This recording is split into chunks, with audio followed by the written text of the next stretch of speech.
Mais il n'y a pas de label. Alors comment on décide de ce qui est éthique et de ce qui peut être solidaire? Parce que la norme peut être large ou étroite en fonction de la mentalité de chacun, on va dire. C'est une très très bonne question et effectivement la notion d'éthique peut être très variable d'une personne à l'autre, d'une culture à l'autre, raison pour laquelle au réseau financement alternatif on plaide pour une norme éthique.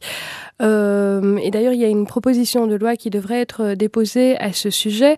Donc, de manière à évincer tout le débat, je dirais, vraiment sur le principe de ce qui peut être éthique ou pas, nous proposons comme règle finalement qu'un produit, pour qu'il puisse se nommer éthique, socialement responsable, durable, etc., doit répondre à un certain nombre de règles. Et ces règles, c'est simplement qu'il ne peut pas investir dans une entreprise qui contreviendrait à des lois qui ont été signées, des traités internationaux signés par la Belgique avec d'autres États.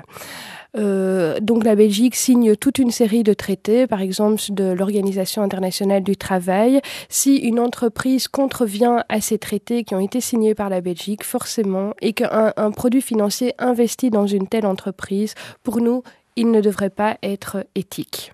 Ça permet d'évacuer en fait toute la question de est-ce que investir dans l'armement, le sexe, est-ce que c'est éthique ou pas? Alors pour l'armement, peut-être que tout le monde peut être d'accord. Par contre, investir dans des entreprises pharmaceutiques, par exemple, qui